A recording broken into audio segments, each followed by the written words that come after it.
The Morning Drive podcast from Double T 97.3 is presented by Cantex Roofing and Construction. I'm Mike Hebert, owner of Cantex Roofing and Construction. Every day is game day, and we'll get it right when it comes to your roofing, construction, windows, and mirrors. Call Cantex Roofing and Construction today. Together, we are one serving you. Hey, we'll have baseball for you today. Liberty and Brock on the high school side. This is game one. Jamie, this is the Region 1 4A Division 2 final. So the winner of this series goes to state. It's awesome. Yeah, it's big. Let's go, Patriots. Big doings there. Mm-hmm. So that will be at 6 o'clock tonight. We'll have it for you on 100.7 The Score. Game 2 is tomorrow at noon. We'll have that for you as well on 100.7 The Score. And Game 3, if necessary, would be 30 minutes after Game 2. Also in action is Shallow Water and Iowa Park. These games are at Angelo State. Game 1 went to Iowa Park 9-4. Game 2 is tomorrow at 3 o'clock. And then Game 3, if necessary, would be 30 minutes after Game 2 tomorrow. New deal and new home. If you are looking for something to do at high noon today, if your captain lets you out early and you get an early release today and you want to see a little drama baseball, I think this could do it for you. This is the Region 1 2A Division 1 final. So the winner of this game goes to state. That's awesome. But it's a one-game playoff. Oh, man, intensity. Yeah, pushing all the chips to the middle of the hill there, okay? Mm-hmm. So that'll be at noon today over at Lubbock Cooper Liberty, okay? So it's in town, it's handy, noon, bada bing, bada boom. And then the Region 1 2A Division 2 final is going on between Ropes and Groover, and Ropes has won that series 2-0, so they advance on to state. So good job, Ropes, right? Very cool. Yeah. And then O'Donnell is playing Hamlin for the Region 1 1A final. O'Donnell obviously down the street. They lost Game 1 yesterday, 8-1. They'll play Game 2 Saturday at 2 o'clock. Okay? So there you go. And then Game 3, if necessary, would be 30 minutes after Game 2. Okay? So that kind of get you up to speed there on what's happening from a baseball standpoint. I thought this was interesting. Texas Tech announcing yesterday. This is basketball. Still looking to fill up the roster. Okay, but they're going to take on and play in the Players Era 16 tournament, which is Thanksgiving week in Las Vegas, and they'll open things up on Tuesday, November the 24th. In Las Vegas at the T-Mobile Center there in Las Vegas. They'll play Louisville in the opening round. There's 4 Big 12 teams, including Texas Tech, in this. So Tech will face Louisville with times to be announced in the opening round, and then they would play the winner or the loser of St. John's and Oregon. Okay? Okay. So the other real life matchups there. Yeah, right. So the other kind of the games that set up here: Tennessee and Maryland, San Diego State and Iowa State, St. John's and Oregon, Louisville and Tech. We told you about that. Gonzaga and K-State, Baylor and Alabama, Michigan and Creighton, and TCU and Miami. And there's no Appalachian states there. They're all real live, Power 4 teams, for the most part. Not all of them are Power 4, but I mean, they're big-time basketball programs. If they're not, Creighton's certainly been formidable. So has Kansas State wasn't very powerful last year. No, but they were in the Power 4. No. But were they in the Power Hour? Was there any doom to the octagon? No. And I think the answer was no. No. Yeah. I don't think there's going to be any. I think the only doom was for them and for their head coach. Yeah. Former head coach. Right. Jerome Tang. And I don't think there's going to be with this new guy either. I mean, he's certainly not one to. You wouldn't be partial or biased in that opinion. No, not at all. No. They could put Rick Pitino in there and be like, what's that guy done lately? So yeah, and here's the thing. I think I like this, but you feel like it's going to happen. That the second round games don't offer any opportunities for Big 12 matchups. In other words, San Diego State and Iowa State, the winner loser of that game faces Tennessee or Maryland. Okay, our game winner loser faces St. John's or Oregon. K-State and Gonzaga faces. Well, this could happen. They'll face either Baylor or Alabama, so that certainly could happen if the two Big 12 schools lose or win. And then Michigan and TCU, or excuse me, Michigan Creighton will play the winner of TCU and Miami. Okay, so you like that with the opportunities to maybe face a Big 12 school in November like that? That doesn't bother me. Doesn't bother you? Okay. Yeah, me neither. No, I just like good competition. Sure. And I think the tournament will give you that. Yeah, absolutely. Still kind of trying to figure out what we're going to have from a roster standpoint, but I'm sure they've got names on the grease board. Just don't know when they're going to be able to circle them and go, hey, they're one of ours. And got a new one yesterday. Yeah, high school kid, right? Yes. Yeah. So, when you think about that though, you go, okay, how much can he help you? In the coming year, because I think you need a lot of help. Need some bigs. Yeah, need some help right now. So we'll check that out and kind of see what happens there with regard to Tech Hoops. 6:38 this morning here on the morning drive. So the schedule's starting to be kind of cobbled together, and it's only May, so no reason to get outraged yet on my part in terms of wanting to know what the schedule's going to be.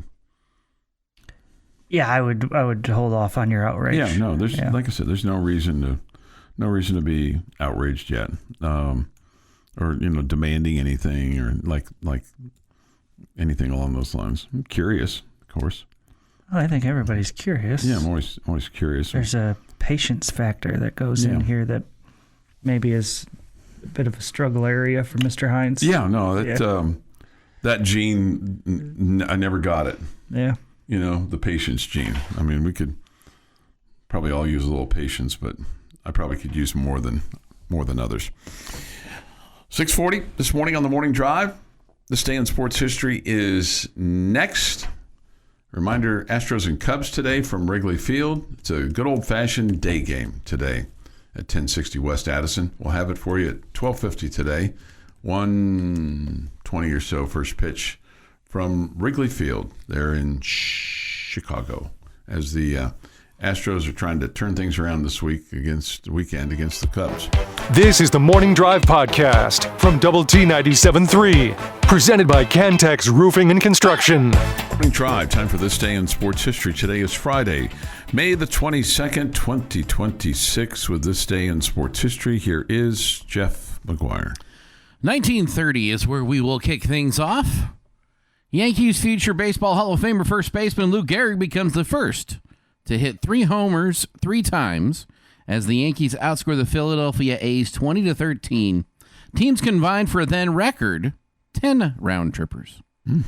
Nice. 1962, New York Yankees outfielder Roger Maris walks 5 times, including a record 4 intentional in a 9-inning game. Feels like they were pitching around him. You think? Maybe it was the intentional part that really tipped it off. Yeah, right. And that was then pitching. Was Mick in front of him or was Mick behind him? I can never remember the order of those two. I think Mick was in front of him. Okay. I think it was Mantle then Maris. 1985. Cincinnati Red Pete Rose scores his 2,108th run. Why is that important, you ask? Well, it's a lot. It's also a record, breaking Hank Aaron's National League career runs leader record. 1994, Toronto NBA franchise unveils its name. They would be known as the Raptors, and bring in one of the greatest logos in sports they need to go back to and keep forever. Oh, did they? They've tweaked it a couple of times. Okay. And in 2019, The number 7 Texas Tech baseball team opened up a 5-1 lead through 3 innings and diffused a late push by Kansas State for a 7-4 win to open the 2019 Big 12 championships. It is National Vanilla Pudding Day. I'm just not into the vanilla pudding.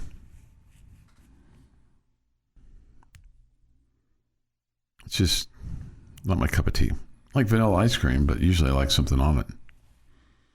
Chocolate syrup or strawberries or something. Birthday today.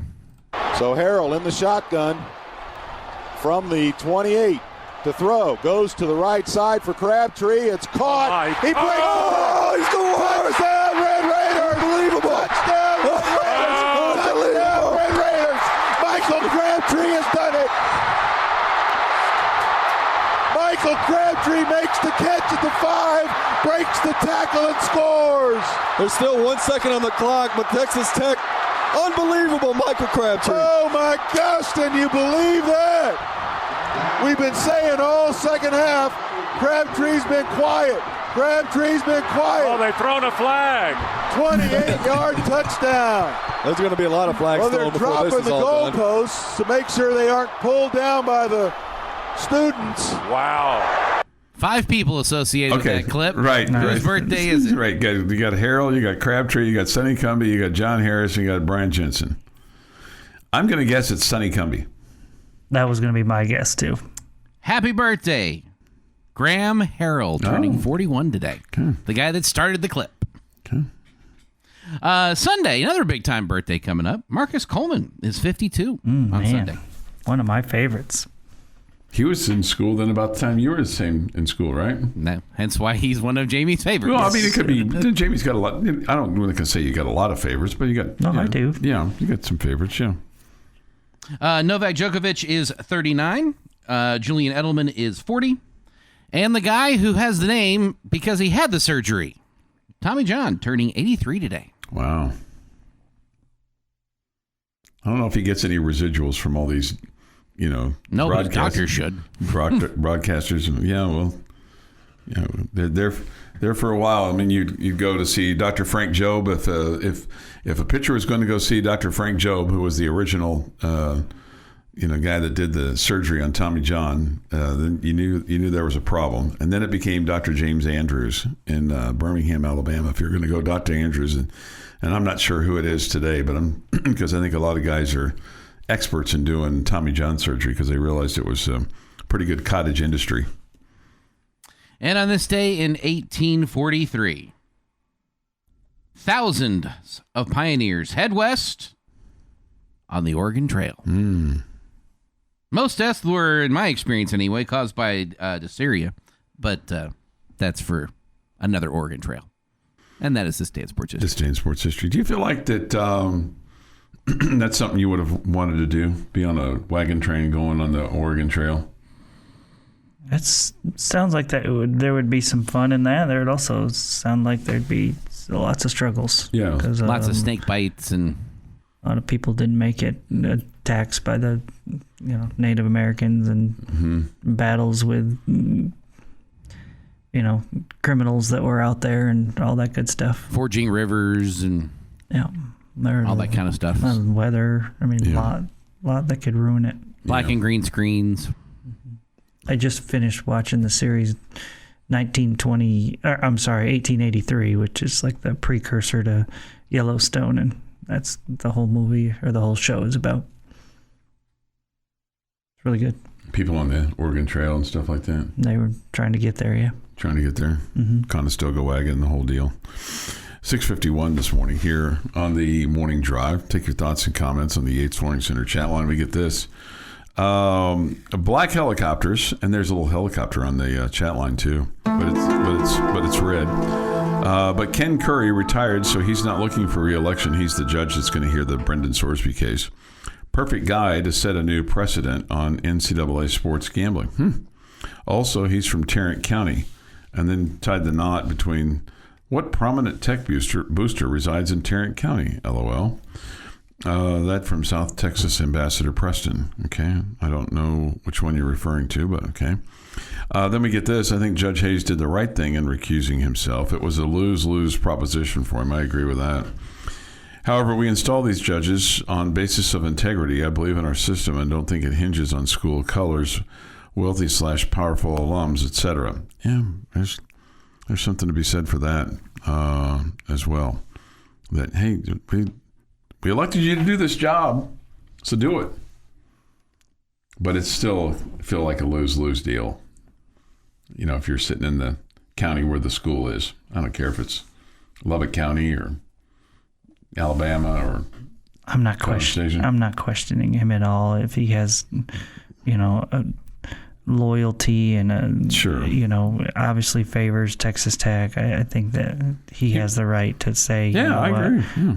I mean, I shouldn't be involved in this. At least, give him the credit for having the integrity to admit that. Yeah, and saying, look, I think the best thing here is to move along. Let's see. Steven says this, and we brought this up, Steven. How about Ropes beating Groover in both games yesterday to advance to the state semifinals for the first time in school history? Let's go. Yeah. That's awesome. Yeah. Good for you, man. We get this. Doan's Crossing in 1883 is just north of my farm. Okay. Oh, wow.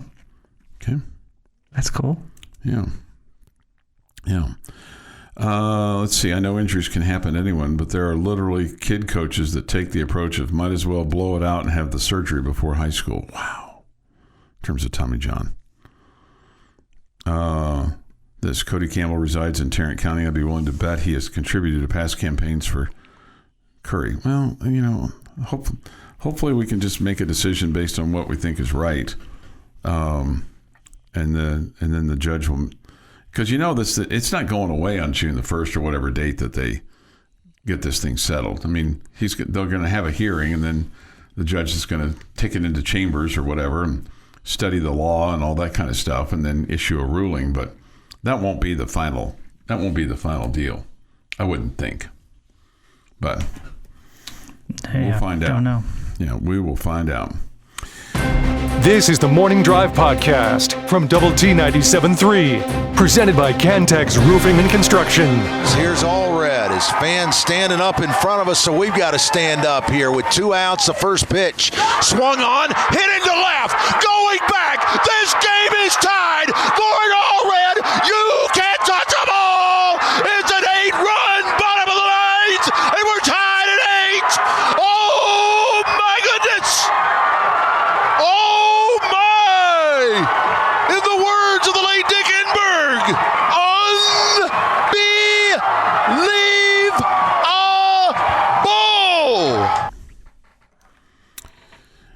7:15 this morning here on the Morning Drive. Good morning with Jamie Lent and Jeff McGuire. I'm Chuck Heinz, and we go to the Visual Edge IT hotline and speak with a voice that hopefully will be bringing happy totals to us today, and that's the voice of Red Raider softball, Mark Finkner, who's with us on the Visual Edge IT hotline from Gainesville.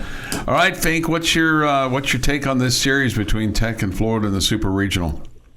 Well, I wish this was actually a first-round game at the College World Series, because these are two teams that obviously could be and should be there, in my opinion. Unfortunately, will only be one of them. And, Tech swings it just a little bit better. You look at the numbers, Tech pitches it just a little bit better. But playing here in the heat and the humidity, a lot of hydration going on already. So you hope that you're ready to roll. For this one, you hope that last weekend that there's not a hangover, so to speak, from that. And by the way, thanks for waking up the entire South Plains there, Jeff, this morning, in case you weren't. But yeah, this ought to be a great series, and one that, guys, personally, I think it's going to go 3. Mark, what impresses you about Florida? Well, the fact, number one, they're the best defensive team in the country. They've only committed 26 errors on the year. They pick it at 983. That's as good as it gets in the country. Their situation, to me, as I kind of look at this, they got excellent hitting. It's not quite as good as yours, but it's close. their pitching is interesting to me because Keegan Rothrock is kind of like in the role that Nyjri Kennedy was for us last year. I mean, really a workhorse. She's thrown over 3 times as many innings as any other pitcher. Now, they've got one other that they can use. I mean, they pitched 6 this year, but, I mean, it's Rothrock. She started all 3 games of the regional last weekend, and you just wonder, as good a hitting team as Texas Tech is over the course of 3 games, if they start her every game, how that plays into it. And if you let's say today Tech wins and you put Florida against the wall, do they dare go with the other pitcher, or do they go with the one that started all 3 games of regional and has started 34 of their 61 games this year, if it has to be a must win for Florida tomorrow? So that, to me, is going to be one of the intriguing factors in this series. The other, to me, is going to be how, to me, Caitlin Terry has been such an X factor for this team.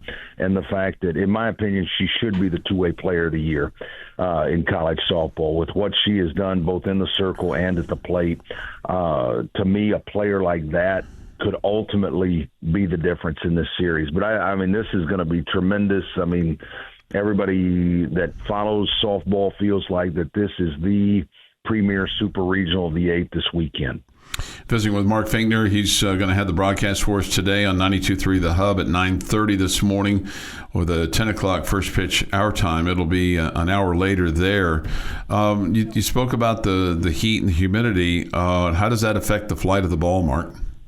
A little bit for sure, Chuck, because the heavier air, of course, was looking this morning as home plate sits in the southwest corner at Seashore Presley Stadium. Wind is expected to be out of the south-southeast, but that actually will be blowing out slightly toward left. So you could see that a little bit, but I really don't think wind is going to be a factor. It's more the humidity and the fact that how much does the humidity affect movement. I mean, Jamie's seen this for years in baseball. When you get in a humid environment, the ball tends to move more. So that may be one thing that both pitchers have to worry about a little bit in terms of how much the ball moves, and maybe if you get more movement here, because it's a little sticky this morning for sure. Mark, who is maybe key under the radar player for the Red Raider team in this series? Under the radar. Well, one that, I mean, well, there's a couple that come to mind. One is Taylor Panel at third base, because we talk about how well Florida plays defense. I mean, she has been superb. She was the All-Big 12 on the All-Big 12 defensive team, made only 2 errors this year in 100 chances over there at third base. I mean, she's been superb. And against a team like this, when you get to May and June, as you well know, you got to be able to pick it. You can't give extra outs. You did that in the Big 12 championship game, and it cost you against Arizona State. You just cannot do that when you get to this point. So Taylor, I think, is one, and the fact that she's on a 13-game hitting streak. So, she's giving it to you offensively as well. Another would be, you hate to say under the radar where you talk Maya Davis, but she's starting to get out of the, she was in a little bit of a funk offensively, but was 6 for 11 in the regional round, including 3 for 3 in the clincher against Ole Miss on Sunday. They're at the top of the order, really setting the table. Got to have good at-bats in the one spot, if indeed she's in the one spot. She's dropped down to 5 or 6 recently, but we'll see if Coach Glasgow puts her back in the one hole today. But those are 2 players that I'm going to be looking at to see, okay, if those 2 players are doing well, I think you're going to be doing really well today. Visiting with Mark Finkner, we'll have Red Raider softball on the air today at 9:30 on 92.3 The Hub, and then play-by-play at 10. Tomorrow it's 11 for us here in Lubbock, and 11:30 for a first pitch, and then Sunday to be determined still at this point. Okay, this might be a stupid question, but given what you said about Caitlin Terry and given kind of what we know about Nyjri Kennedy, does Kennedy get the ball today to start things off, or do they switch things up a little bit? Well, because you've seen both of them. You know, I mean, Nyjah primarily in the one spot, but of course last weekend it was KT in the one spot, and she has started in some series in game one. I mean, you think about the Arizona State series, the Baylor series. So, I mean, the last two conference series, she started the first game. So that's, it could be KT, it could be Nyjah. I've not seen the card yet, so I don't know exactly what coach is thinking there, but it ought to be, well, whichever one gets it today, I think is definitely going to give problems unless, I mean, we'll see how good Florida hits the rise, because I'm sure at some point we'll see Samantha Lincoln come in with that good drop, because she does such a good job of keeping the ball at the knees or just slightly below, and you put it in the ground against her a lot. So she's definitely a change up there for you, with the two power pitchers. Although Sam can bring it up there good. But Chuck, to answer your question, I honestly have no earthly idea, because I could see the card going a lot of different ways today.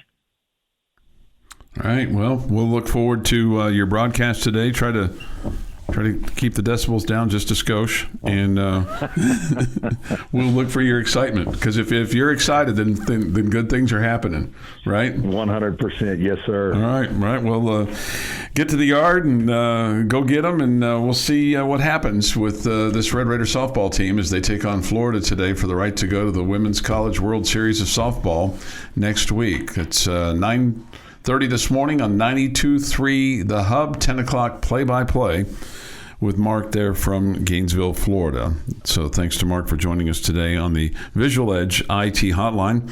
Jamie's question of the day comes up at 7:32 this morning.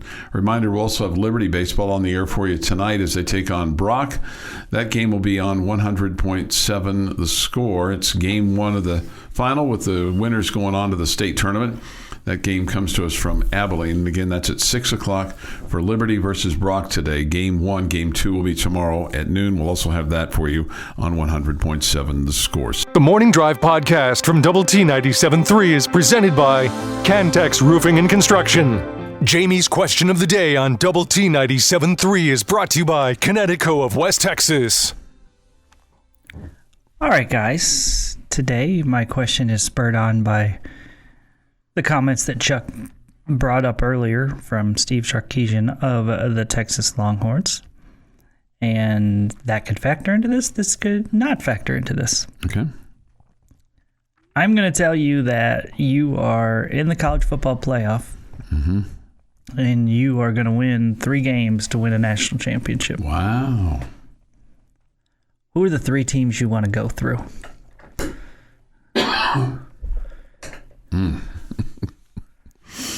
Wow. Well, let's see here. Probably one's going to be a Big Ten team, so I'd love to beat Ohio State. I'd like to beat Ohio State. I'd like to beat USC, and then I'd like to beat Texas for the whole doggone thing. And not even just because of what Sarkisian just said, because it's Texas. Keep them from lighting their tower. Notre Dame, Indiana, because if you're going to be the champ, you got to beat the champ, and then Texas. Although that means Texas got to the national championship game, so that kind of bothers me a little. But you're guaranteeing me a win over Texas in the national championship game, so I'll take it.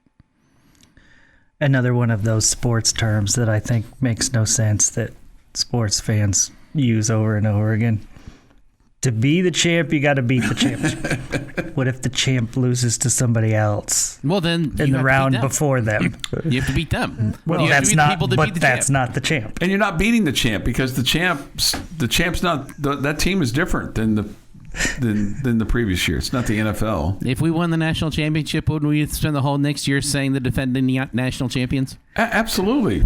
Absolutely. But you don't have to beat them. Somebody else could beat them. Yeah. But then you have to beat the people that beat them. But that's not beat the champ. You got to beat the champ. I mean, that's more like a boxing thing than anything else. Probably more fair there.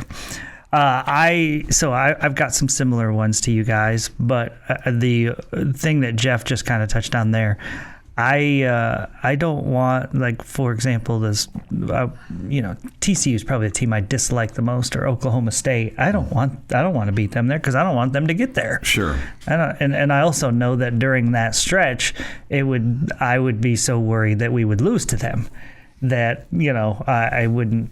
Yeah, and I know I told you we won. So you got to choose that way, but right. I go a little bit different. But Ohio State definitely on my list, okay?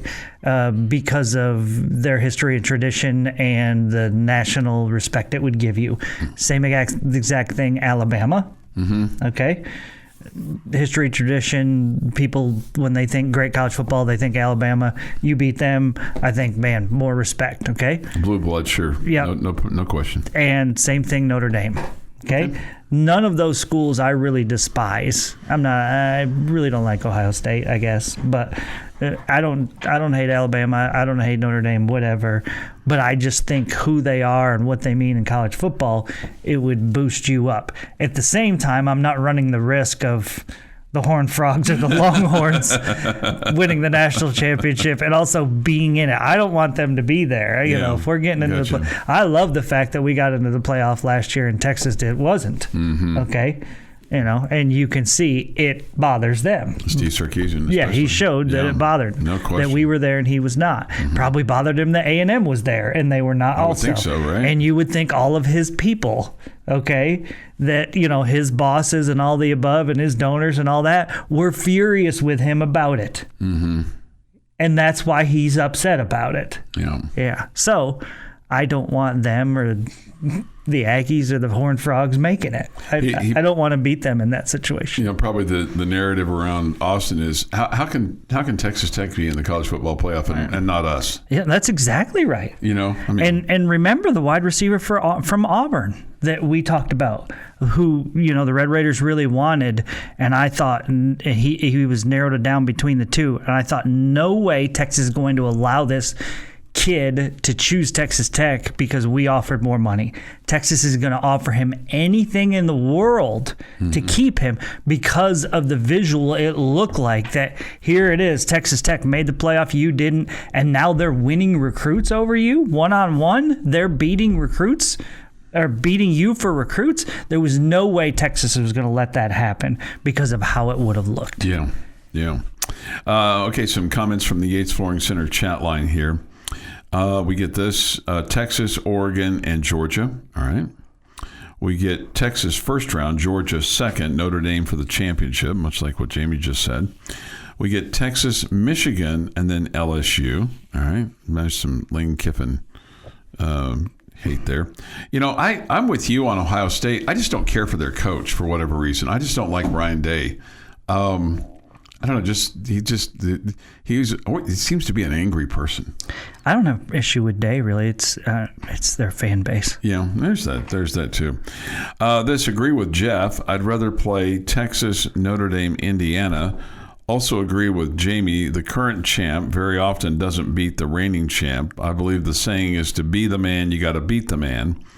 Which about 10 years ago on a message board, I once saw a super detailed breakdown of who the man was, starting with the first national champ and the Highlander chain of who beat them and so on. Okay. I bet that went on for a while. I bet it did too. Goodness. Okay. Well, that's the kind of deep dive I support. Yeah. That's a dedicated person. Our friend Bobby Hot Dogs, Oregon, Texas, and Notre Dame. Oregon probably a nod to, see if you can take them on from last year. I think a couple people have said Oregon, and I think that makes a lot of sense. Yeah. Bobby Hot Dogs went on to say, shut everyone up in one fell swoop. Okay. Sorry to report no hot dogs today. I didn't have the gas to do it today. So no free hot dogs here at the compound today. Gas is not cheap right now either. It's not. So. Texas, Notre Dame, and Oregon. Okay. 7:40 this morning here on the Morning Drop. Man, I hope we're playing that, here in a week or so for the Red Raider softball team or the women's golf team or track and field. And then, right around the first of the year for Tech football. Wouldn't that be fun? Well, you're going to have to wait a little while, right? Because it's not till the 20th before the championship game. Your daily dose of sports and fun. This is the Morning Drive Podcast from Double T 97.3, presented by Cantex Roofing and Construction.